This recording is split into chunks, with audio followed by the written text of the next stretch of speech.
मनुष्य का हृदय अभिलाषाओं का क्रीड़ा स्थल और कामनाओं का आवास है। कोई समय वह था जबकि माधवी माता के अंक में खेलती थी। उस समय हृदय अभिलाषा और चेष्टाहीन था। किंतु जब मिट्टी के घरौंदे बनाने लगी, उस समय मन में यह इच्छा उत्पन्न हुई कि मैं भी अपनी गुड़िया का विवाह करूंगी। सब लड़कियां अपनी गुड़ियां ब्याह रही हैं, क्या मेरी गुड़ियाओं कुंवारी रहेंगी? मैं अपनी गुड़ियाओं के लिए गहने बनवाऊंगी, उसे वस्त्र पहनाऊंगी, उसका विवाह रचाऊंगी। इस इच्छा ने उसे कई मास तक रुलाया, पर गुड़ियों के भाग्य में विवाह न बदा था। एक दिन मेघ घिर आए और मूसलाधार पानी बरसा। घरौंदा वृष्टि में बह गया और गुड़ियों के विवाह की अभिलाषा अपूर्ण हो रह गई। कुछ काल और बीता। वह माता के संग विरजन के यहू आने जाने लगी। उसकी मीठी मीठी बातें सुनती और प्रसन्न होती, उसके थाल में खाती और उसकी गोद में सोती। उस समय भी उसके हृदय में यह इच्छा थी कि मेरा भवन परम सुंदर होता, उसमें चांदी के किवाड़ लगे होते, भूमि ऐसी स्वच्छ होती कि मक्खी बैठे और फिसल जाए। मैं विरजन को अपने घर ले जाती, वहां अच्छे अच्छे पकवान बनाती और खिलाती, उत्तम पलंग पर सुलाती और भली भांति उसकी सेवा करती। यह इच्छा वर्षों तक हृदय में चुटकियां लेती रही, किंतु उसी घरौंदे की भांति यह घर भी ढह गया और आशाएं निराशा में परिवर्तित हो गई। कुछ काल और बीता। जीवन काल का उदय हुआ। विरजन ने उसके चित्त पर प्रतापचंद्र का चित्त खींचना आरंभ किया। उन दिनों इस चर्चा के अतिरिक्त उसे कोई बात अच्छी न लगती थी। निदान उसके हृदय में प्रतापचंद्र की चेरी बनने की इच्छा उत्पन्न हुई। पड़े पड़े हृदय से बातें किया करती, रात्र में जागरण करके मन का मोदक खाती। इन विचारों से चित्त पर एक उन्माद सा छा जाता, किंतु प्रतापचंद्र इसी बीच में गुप्त हो गए और उसी मिट्टी के घरौंदे की भांति ये हवाई किले ढह गए। आशा के स्थान पर हृदय में शोक रह गया। अब निराशा ने उसके हृदय में आशा ही शेष न रखा।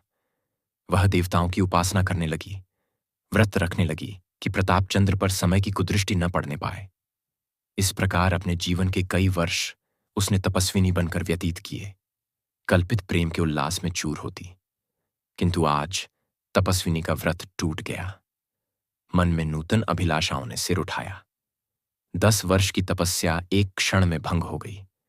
क्या यह इच्छा भी उसी मिट्टी के घरौंदे की भांति पद्दलित हो जाएगी?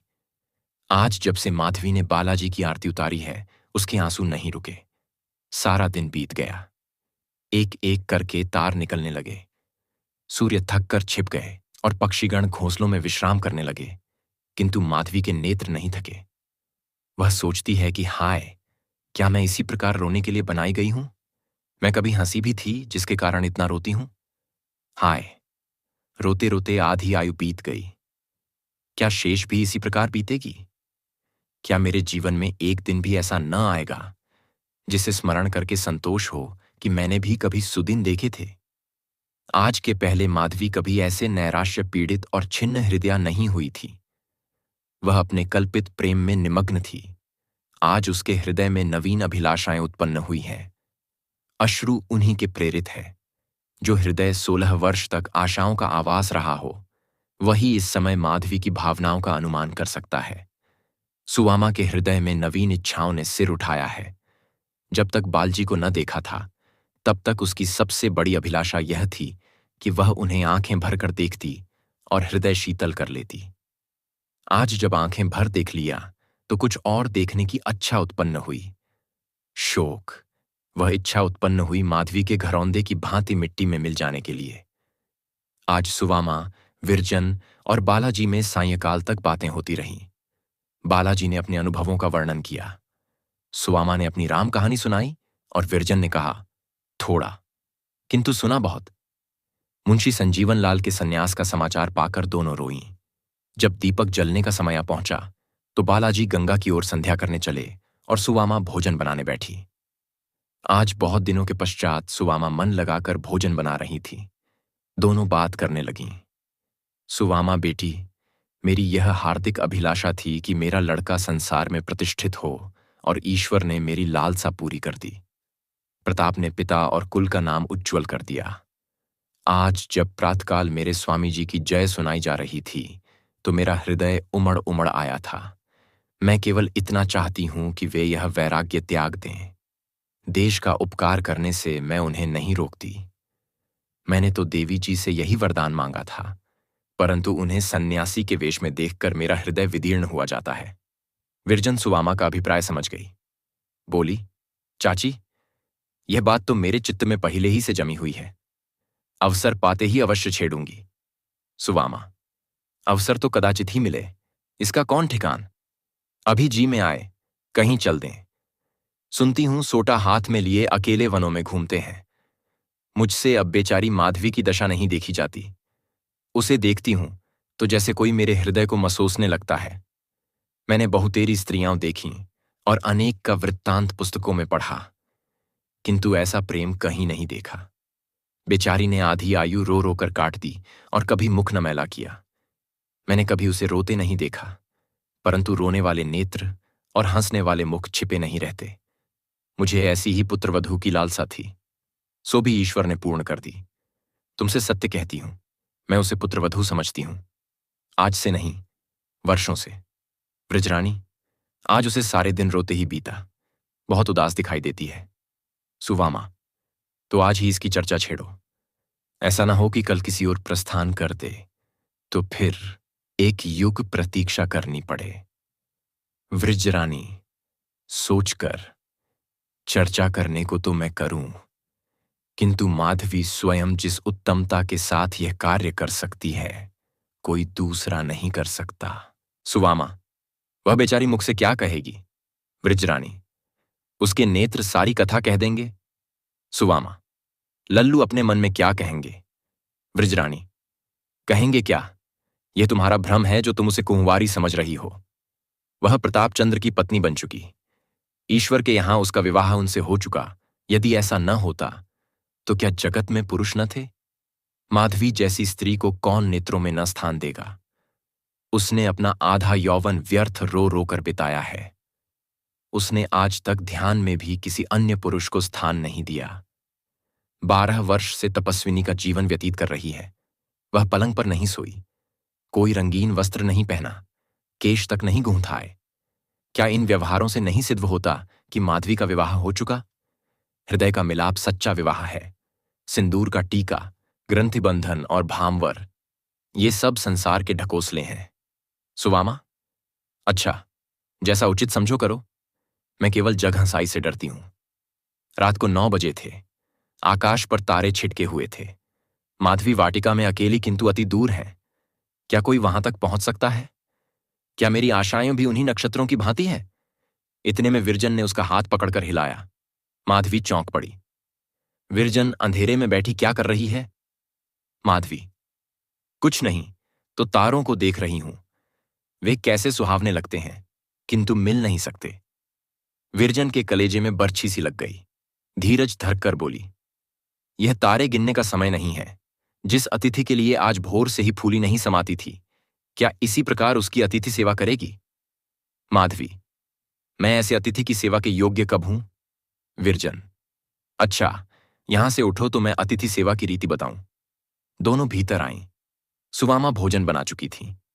बालाजी को माता के हाथ की रसोई बहुत दिनों में प्राप्त हुई। उन्होंने बड़े प्रेम से भोजन किया। सुवामा खिलाती जाती थी और रोती जाती थी। बालाजी खा पी कर लेटे तो विरजन ने माधवी से कहा, अब यहां कोने में मुख बांधकर क्यों बैठी हो। माधवी, कुछ दो तो खा के सो रहूं, अब यही जी चाहता है।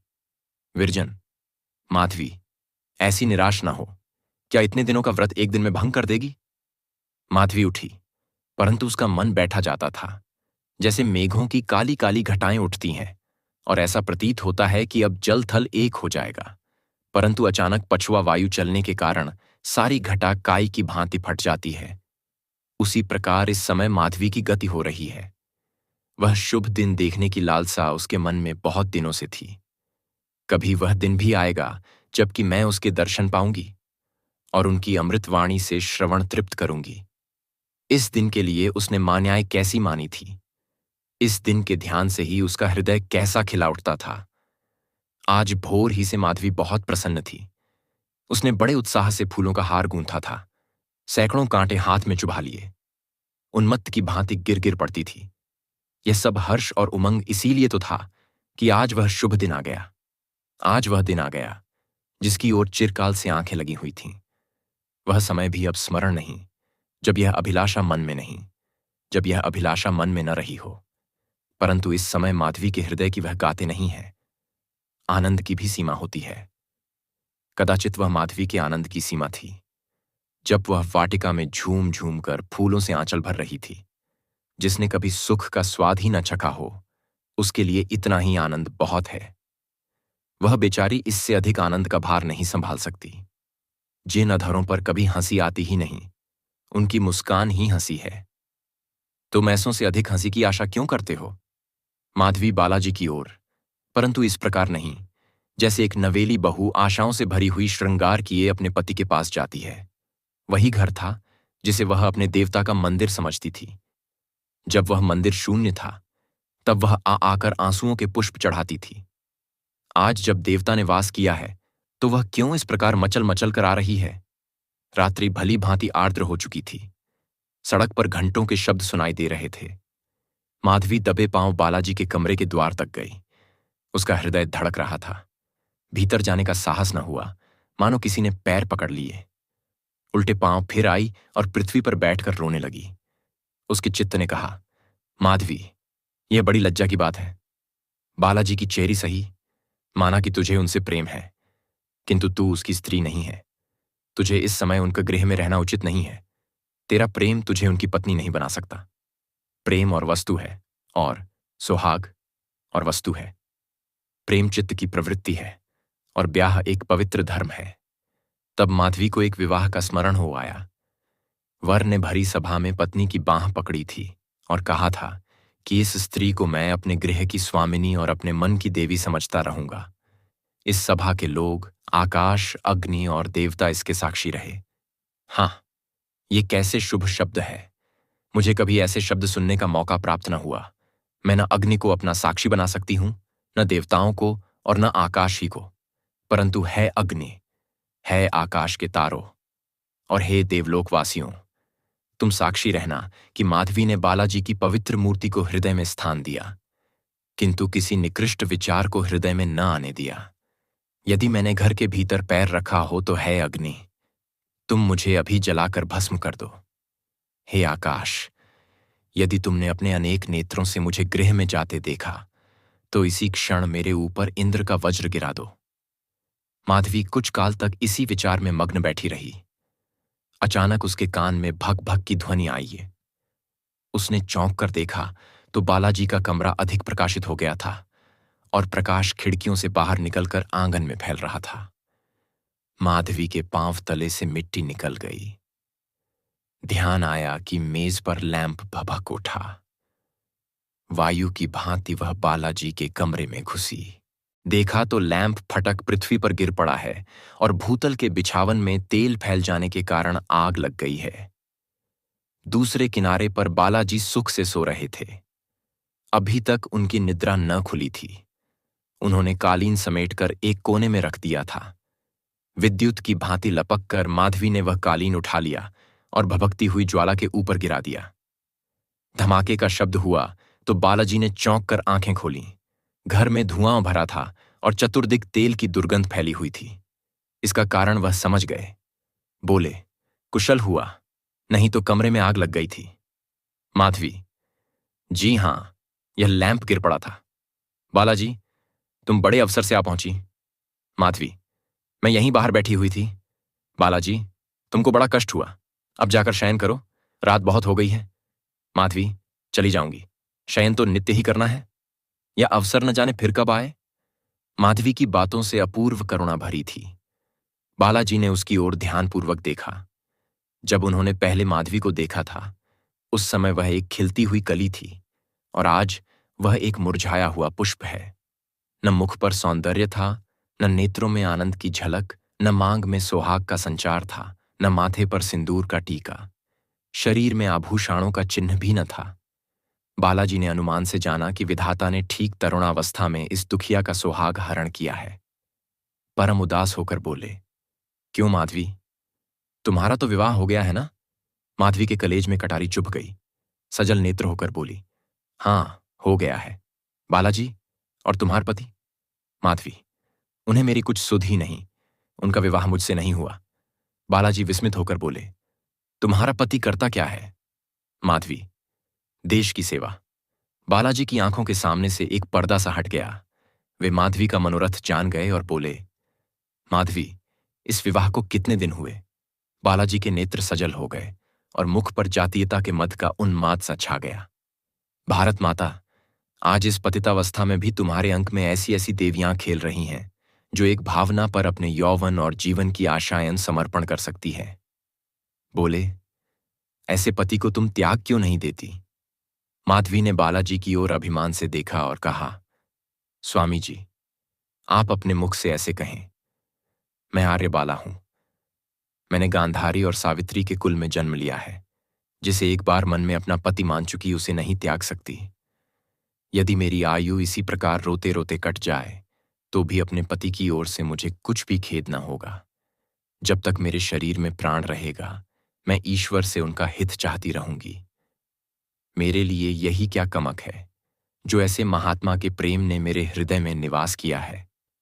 मैं इसी को अपना सौभाग्य समझती हूं। मैंने एक बार अपने स्वामी को दूर से देखा था। वह चित्र एक क्षण के लिए भी आंखों से नहीं उतरा। जब कभी मैं बीमार हुई हूं तो उसी चित्र ने मेरी शुश्रूषा की है। जब कभी मैंने वियोग के आंसू बहाए हैं तो उसी चित्र ने मुझे सांत्वना दी है। उस चित्र वाले पति को मैं कैसे त्याग दूं? मैं उसकी हूं और सदैव उसी की रहूंगी। मेरा हृदय और मेरे प्राण सब उनकी भेंट हो चुके हैं। यदि वे कहें तो आज मैं अग्नि के अंक मने ऐसे हर्षपूर्वक जा बैठूं जैसे फूलों की शैया पर। यदि मेरे प्राण उनके किसी काम आए तो मैं उसे ऐसी प्रसन्नता से दे दूं जैसे कोई उपसाक अपने इष्ट देव को फूल चढ़ाता हो। माधवी का मुखमंडल प्रेम ज्योति से अरुणा हो रहा था। बालाजी ने सब कुछ सुना और चुप हो गए। सोचने लगे, यह स्त्री है जिसने केवल मेरे ध्यान पर अपना जीवन समर्पण कर दिया है। इस विचार से बालाजी के नेत्र अश्रुपूर्ण हो गए। जिस प्रेम ने एक स्त्री का जीवन जलाकर भस्म कर दिया हो उसके लिए एक मनुष्य के धैर्य को जला डालना कोई बात नहीं। प्रेम के सामने धैर्य कोई वस्तु नहीं है। वह बोले, माधवी, तुम जैसी देवियां भारत की गौरव है।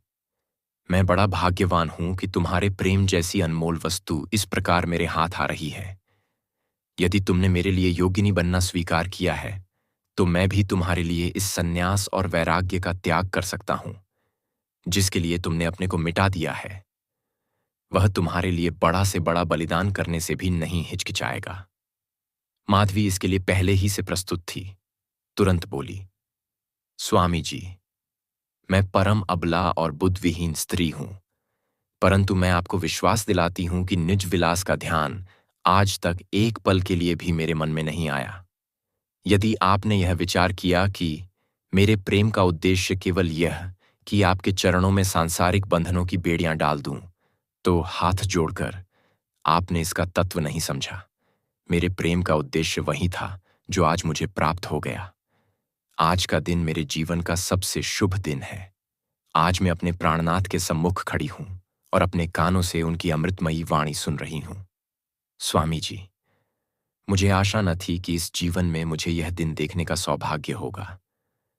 यदि मेरे पास संसार का राज्य होता तो मैं इसी आनंद से उसे आपके चरणों में समर्पण कर देती। मैं हाथ जोड़कर आपसे प्रार्थना करती हूं कि मुझे अब इन चरणों से अलग न कीजिएगा।